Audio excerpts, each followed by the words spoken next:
Ko Heinz Woodman, toko ingoa. Welcome back to another episode 4 of our Fast Track Your Funding series on how to help schools obtain and get fast access to funds. And we're very excited to bring you another episode, and this time we're going to focus on capital expenditure funding, which is also a hugely exciting topic to talk about. And once again, I've very privileged to have Jenni Giblin from Funding HQ on the call, and she is a professional here, obviously. And so we're going to engage with her for about 20-25 minutes on the best ways of obtaining funding for capital expenditure. I think it's an incredibly interesting subject right now because there's a lot of schools out there that are seeking CapEx funding. They're trying to upgrade major items in their school, and so we've had a lot of interest in this webinar. So I trust you enjoy and you get something out of it, and I'll hand over to Jenni. Over to you, Jenni. Oh, thanks, Heinz, and thank you everyone for joining us today. I have to say I'm really enjoying doing these monthly webinars and hopefully helping add a little bit of extra support to the fundraising that you're doing. So today we decided to talk about capital fundraising because I think what I've touched on a lot in previous webinars has really been around I guess ongoing OPEX funding, but for many of the schools out there you will be thinking about, you know, how do we fund our capital projects, and what does that look like? And so just it is slightly different from doing your operational fundraising. So I just wanted to talk you through that today and give you some examples. So I guess the first thing to say is that make sure that you are clear on what you need funding for. Now, it sounds obvious, but what I mean by that is making sure when you're scoping your project, so it could be a new gymnasium, it could be a classroom, it could be some sporting facilities, whatever it might be. Make sure that you are really clear on exactly what is involved with that entire project. So you want to make sure that it's properly scoped, so be really clear about that. And when you're thinking about what is involved with your CapEx project is making sure that you've got all your costs considered. And what sometimes happens that I see some organisations or some schools, they think about it might be just about making sure that you've enough money to do a cricket pavilion, but you're not thinking about what else do you need lighting, or what else is involved in the project beyond the actual bricks and mortar. So making sure that you're thinking about, you've properly scoped it and thinking about the costs of that, so that you're not starting your project and then realizing halfway through it hasn't been properly scoped and you've got a whole lot of additional costs coming in, because that can happen. And when you're thinking about the costs that you're going to need for your school capital expenditure, think about what might be able to be provided in terms of support that you might get in, what might be able to be eliminated by either in-kind contributions or by voluntary hours, because anything that you get given towards your project should also count towards the meeting the costs of the project. So make sure it's scoped properly and you've got your budget right. The most important thing you need to think about is, how does this project fit in with any other fundraising that you're doing within the school? And that's important because if one of the funders you're going to is a trust potentially that is only going to be able to do one distribution within a 12-month period, you don't want this particular project to, I guess, compromise any other funding that you might have going on at your school. So I would really recommend, and I've said this in previous webinars, that you have a plan for 12 months around what you want to do funding at school for. And within that plan, you will have your ongoing operational expenditure that you need to be working towards, and then you need to sort of see, where does your capital expenditure sit within that time period, just so that you're not cutting across any potential funding opportunities. And it might be that when you look at your funding plan for the year, you'll be looking at, well, if we have got an opportunity to go to a gaming trust or to go to a community trust, what's the best chance of, whether it's CapEx or OPEX, of getting the funding? But equally, where are you going to get the best bang for buck? So if you can apply for funding for your capital expenditure project for a larger amount of money, perhaps you save the application that you were going to do for a smaller amount and apply for the larger fund. So just thinking about how it fits in with what else is going on at your school is really, really important. So I think with anything to do with fundraising, you have to be really strategic in that space. And part of being strategic around how you fund your capital project is making sure that you've got a mix of funders at the table. So generally in this space, and for the types of projects that you will be thinking about doing at your school, you'd be wanting to make applications to the gaming trust sector. It may, so who are the gaming trust funders in your community? And I'm going to go into this in a bit more detail shortly, but making sure you've got them at the table. Can you go to your local community trust that's available in your region? Are there any philanthropic trusts that are available? Are you going to go out and approach some local businesses to come on board? And are you going to do some sort of regular philanthropy around what your project might be? So having a greater mix of funders will help you secure other funders. What generally happens is most funders don't want to be the only ones at the table. So if you can demonstrate that you've got a mix of funders there helping fund your project, you've got a greater likelihood of success. The other thing to sort of say at the beginning and when you're thinking about all your planning is to make sure that you're allowing enough time. So what we're seeing at the moment is there's absolutely still funds out there for organisations and for schools to apply to, but it does take a bit longer, and we've covered this off in other webinars as well. It takes a bit longer than it did, say, 2 years ago. So making sure you're allowing enough time with your fundraising to get applications in and potentially resubmit applications if you have to do that. Putting that sort of runway in terms of when you might need your funding is really important. The other thing that's important is, what is the story? So what are you going to be achieving? What is going to be the impact, or what is going to be the benefit back out to your students and possibly the wider community, depending on your project, making sure that you're really clear on that. And we did a webinar on the compelling case, and so I would encourage you, if you are thinking about going back, if you are thinking about doing a capital raise project, that you do get your story right, because that's really important. Because if you can't tell your story about what your project is going to be and the benefits of it, then it's really hard to get funders on board. So you may want to reach back out to Heinz and get a copy of that webinar sent back out to you around telling your story. So having your project plan in place is really important. So this is not the time for, I guess, ad hoc fundraising, and sometimes that can happen. So sometimes, and you'll know this within your schools, you've got a trip that just sort of an opportunity presents itself for students to go on a school trip, or suddenly you might need to replace the uniforms or whatever it might be. But with capital raising, you actually need a more dedicated plan, and you need to be really strategic. So be clear on what you need your funding for. What you'll need to be able to answer when you're doing your fundraising applications is, can you demonstrate the need? So another way of thinking about that is, what would happen to the students if you were not able to either replace an existing facility, or you weren't able to purchase something new that you want coming into your school? So a really good way about sort of selling your cause or your why is, why is the need, and how can you demonstrate that there's a need for whatever you're looking to do funding for?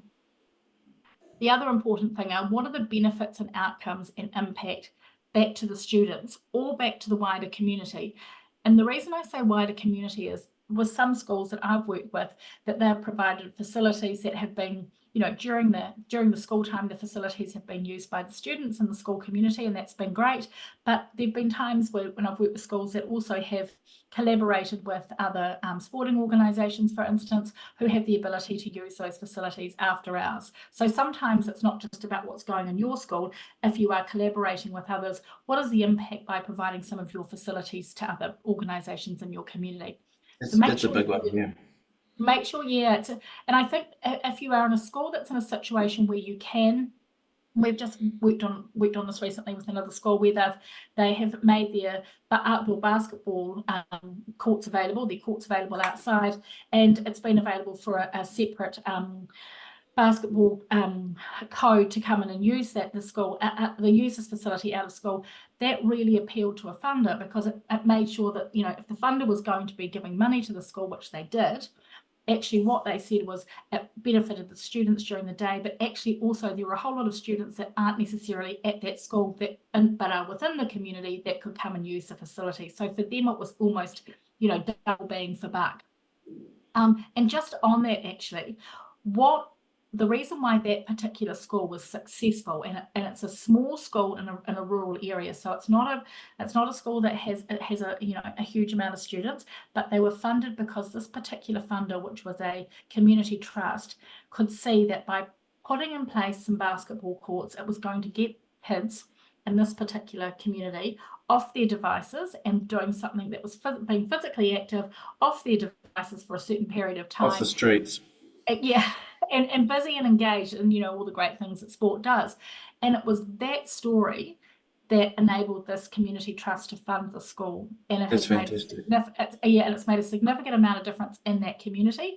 And it was a large amount of money they got. So it's weaving your story, as we've kind of covered off before. So make sure that you're really clear on need and what's the impact going to be. So the impact, sort of think really broadly. And I may have mentioned this before, but if not, if it's a sporting facility that you're looking to fund, or it's an arts facility, jump on Sport NZ's website, or jump on Ministry of Culture and Heritage website and look for some little wee kind of quotes or some research that might sort of back up why that's important to have something like that in your school. Because there's a lot of that information just sitting out there that can help sort of strengthen up any application you might do. So when you're thinking about cost for the project, obviously there's a cost of the physical build, but there's also a whole lot of other costs that are associated around the delivery of projects. So you may or may not need to have a project manager come in and manage what you're doing. You might need to set aside some costs for fundraising. You might need to set aside some costs for communicating. You might want to set aside some costs for to update your website and things like that. So when you're costing it, make sure it's not just the bricks and mortar, it is everything that sits in and around project delivery. Because again, you don't want to get cut short where you're getting sort of halfway through your project and you've forgotten a budget line item that is actually going to help deliver the project. So that's really important. And please put in a decent contingency at the moment. I think we all know of stories where projects have gone over time and over budget. So funders expect to see a reasonable contingency percentage in your budget. So make sure that you're doing that.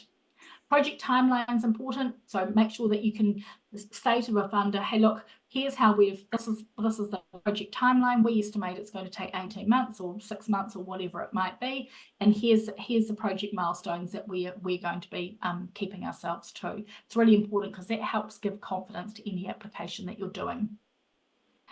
In terms of stakeholders, I've kind of touched on that sort of earlier when I talked about how schools can use their facilities with other groups in the community. Now, I'm not saying you all need to do this at all, because this is very much horses for courses, and some schools will lend themselves and some communities will lend themselves to being able to open facilities or open share capital, some capital projects with other members of the community. So it's not an absolute, but if there are opportunities to think about how you might use your facilities in after hours sort of situations, and that will help strengthen your application. But just reinforcing here, you don't have to do that. It can be useful, but I understand in some situations it's just not feasible. So, and if you do have stakeholders like that you're going to bring to the table, and you're opening up your facilities or something within your school community to other people in your community, get them to write letters of support, get them to become your ambassadors in the project, and get them to help you with your funding, because essentially they're going to benefit as well. So in terms of thinking about the funding mix, which is often the really tricky start at the beginning, the first thing I sort of want to say here is that it's not sort of a one size fits all. It depends very much on what your project costs are. So for an example, if you were looking to raise $40,000 for a particular capital expenditure item, it might be that you go to one or two funders. If you're looking to do something that's a $500,000 build or $1 million build or 150,000, then you definitely need to have a lot of funders at the table. I will encourage you to think about what that mix looks like. So I guess the bigger the project, the more funders you're likely to have at the table. It also depends on what your project is. So again, as I said earlier, if it's a project that's just going to benefit your school, you will be thinking about, well, who are the funders that will support the school? If it's a project that's likely to benefit your wider community, then that may also open up other funders that beyond where you'd initially be thinking about. So again, depends on what your project actually is. And who are the user groups? And we've talked about that earlier. So who's likely to use it? The more users and the more diverse users that may be able to help your facility also will probably increase the number of funders you can go to. Location of your school is an important consideration in your funding mix. If you are a school based in a big metropolitan area, there are more access to funders than if you are a rural school located in a tiny sort of, little farming community somewhere like where my children went to school, where there were 18 students at my children's primary school. So the ability of getting funding in for a school with 18 children was tricky. So I guess what I'm saying is where you're located will determine a little bit about what your funding mix look like. Having said that, at the little school where my children attended of 18 students, we did fundraising every year, and we would put events on every year, and we would still manage to raise 40 to 50,000 each year from some events. So don't let that be a barrier. Yeah, but think about, actually, I will do a separate webinar on that, I think, now it's just popped into my mind around how we did that around events. But location of school is just something to think about. And of course, the current funding environment, as you know, it might seem that it's really difficult out there, but and things might be a bit slower in terms of that you might need to do more applications and keep resubmitting, but there are still funds out there to apply for. So I guess don't let it feels hard everywhere, and you as schools will be hearing this more than anybody else, with children coming to school and parents really in that extremely difficult cost of living crisis that's going on in our communities, and everything feels tough and really hard. But that said, there are still funds that you can apply to. So I guess try not to think about the current state of where your families are at, even though that's really important, but in a funding sense, think about the funders that still have the money to distribute. So don't let that sort of put you off. So as I sort of said really earlier, having your mix of funders is important. So going to the gaming trust sector is pretty straightforward. As I've mentioned in earlier emails, in earlier webinars, is that it's about sort of identifying what gaming trust you've got in your community. But what I'm seeing it more and more is that community trust. So every region across New Zealand has a community trust. That community trust, depending on the region you live in, are also likely to support school fundraising if it's for a really good cause. So if you can tell your story well, and you can talk about the benefits and the outcomes back to the students, you should also think about thinking about going to your local community trust. So make sure that you do that. Again, with both trusts, whether gaming or community, please have a conversation with them beforehand, because this may not be necessarily a one-off application you do to them. It might be that your project is a large capital project and you need to do applications over a 2 or 3 year period. So the first thing I do is, when you identify the gaming trust in your community and you identify the community trust, have a conversation with them. See if you can meet with the community trust and talk about what you're trying to do, and see if they can give you some guidance around how much you should apply for, whether or not your project aligns with their priorities, and also who else do they know in the community that might want to get in behind what you're doing. So that's really important. There's an opportunity here for businesses. So thinking about the local businesses that you have in your community, and whether or not they are wanting to sort of get in behind your school. And we've talked about the fact here that the best place to start in terms of businesses are businesses that have a connection with your school. So they either supply to your school, they may be owned by people who have put their own children through your school previously or currently. They might also maybe the sort of business in your community that really loves getting in and supporting community projects. So identifying those businesses and having a conversation about how they may be able to contribute, but also how you as a school may be able to acknowledge their contribution. So see whether or not you're open to having their branding across some of your particular project, and that there's no right or wrong here. It's just what sits with the values of your school and about whether or not you want to do that. But it could be if you're doing a hall that you have, upgrading a school hall or putting in a social service centre within your school. You could have businesses attached to that. You could think about giving naming rights. You could think about how you leverage in a relationship with the business when they come on board, and you're promoting that particular, not promoting, but that you're making your school community aware of that particular business. It could be that you've got a business in your local community that doesn't want to give you cash, but they could say, look, we're happy to supply the building materials at cost, or we're happy to just donate the building materials. So when you're thinking about businesses and how they might contribute, it's very much about thinking, cash and in kind, because if you're doing that and you're getting a business to give you some materials in kind, it's important that when you're talking about your funding mix, that's noted as a contribution. So they need to be looked after properly, but also that can help you when you're talking to other funders to say, hey, our local Mitre 10 or our Bunnings has given us X amount of product in kind, or our local plumbing company has volunteered to do this at cost, or whatever it might be. Make sure that you record it and that you put it into your wider funding mix. The other area for funding is around regular giving, and I'm really conscious about schools not going back out to their existing parent community unless you are a school that has parents that are happy to give. I think I'm just cautioning here that times are tough, and I guess a lot of parents out there probably feel that every week they're still having to they're having to sort of pay for certain things. So when I'm talking about regular givers, I think in this situation, if you're going to do a capital raise, it would be good to go back to, and I've talked about this before, but going back to your alumni or going back to previous students of the school or previous families that have been associated with the school that may be in a position to actually give something back because they had a great association with your school. So it could be about them leaving a legacy for your school.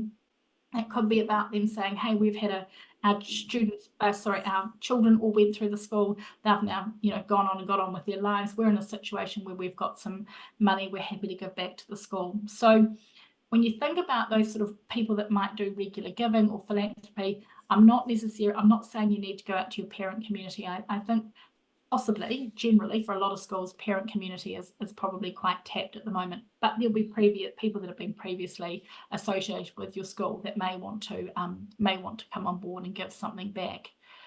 And another thing to think about in terms of these types of projects is that whether or not you have a bequest program at your school. So what I mean by a bequest program is that it can be useful to identify, I guess, again, people that are associated with your school that have had a long association that want to give something back. It might be that they may not necessarily give back to your school at this point in time, but they may want to leave something in their will where they say, we'll give you 5% of what's left in our will, or 10% an amount of money. And that upon their passing away, that money can come back to the school. So it can be, when you're thinking about your regular givers and philanthropy, it can also be useful to think about who are some of the people in your community that may like to give a bequest for later on, so that you have got some funding for further capital projects. So in summary around this, I wanted to, I guess, say that you need to be highly organised, very strategic, get your story right, think about your location, the type of school you are operating, what's available in your community and what's realistic. Bring a mix of funders to the table as much as you can. You're thinking about people giving you money, it can be in kind and it could also be cash. So both are really useful. And then it's just making sure that you look after them, and once you've got them to the table, and not cutting across anything that would impact on the day-to-day kind of operational expenditure that you've got in. And there's kind of, in this capital raise space, there's quite a lot going on here. So what Heinz and I thought would be a really good idea is I've sort of given you the theory today, but we'd really like to sort of next month come back on and give you some case studies and talk you through, well, what would it be like if you wanted to purchase something, and give you some scenarios. I think would be good, and Heinz can talk about that a little bit more when we wrap up. The other thing to say is that because there's such an increased need for schools to have to secure funding at the moment, and we have been approached by lots of schools to help them with their funding. I have developed within my sort of offering of services in the fundraising space. I have built over the last 3 months a dedicated platform which is called Fund Ed, which has been specifically developed for schools. So essentially, it's an online learning platform through all the stages of fundraising in a lot of detail, with case studies, with templates, with tips and tricks, with a database of all the funders that are available in New Zealand that can be sorted by sector, by region.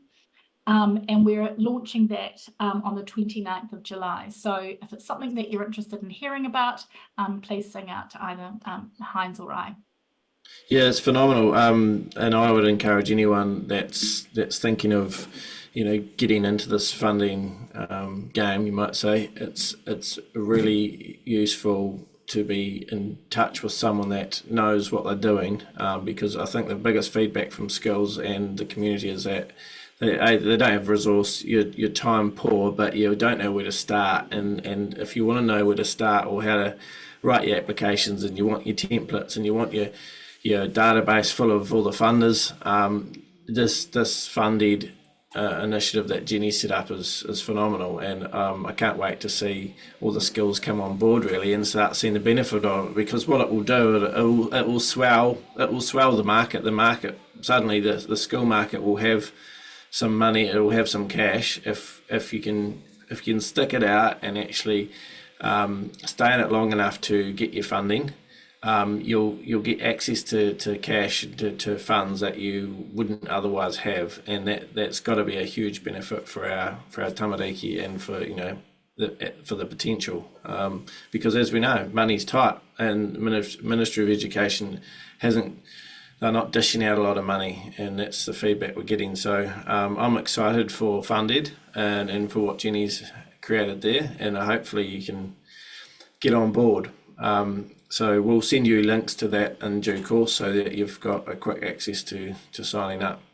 The other thing I just wanted to mention on this call was we want to do a specific webinar just on this particular product called Outclass, which is a outdoor classroom product that we have developed. And if you're interested, you can sign up for finding out how to get funding for this particular product. It's basically a outdoor classroom designed for neurodiverse kids, for high needs students. It's also just another place in a school which you don't need consent for, and you can put it in your outdoor learning environment, and you can create storage for loose parts, or for art, or discovery time. And it's probably capex of $80,000 to $100,000. So largely you're going to need funding for this product, and we want to do a specific webinar on just applying for funding for this Outclass range. And if you're interested, please let us know. We'll send out links, and you can sign up for this particular thing, because this has created huge interest in the school industry. We've since we've launched it, we've had so many people ask about it. So many people say they've got needs for extra classroom space, and they need a place for their neurodiverse students. So we're real keen to develop it, get it out there, but you're going to need funding for it, and we understand that. So we want to try and help you do that as well. So with that, I don't have anything more, Jenni, unless you've got anything more to add. I think it's been very, very useful and insightful information that you've given us, and I hopefully ultimately the schools get benefit out of it as well. Thanks, Heinz. No, that's great, and it will be really good. I'll break down some different scenarios around the product, and that we can share next month, so that schools can sort of get a really quick sort of idea about where they could go to sort of break down that $80,000 to $100,000 required. So yeah, great. Yeah, perfect. Thanks all. Thanks for your time. Thanks, Jenny, and hopefully you can have a fantastic afternoon.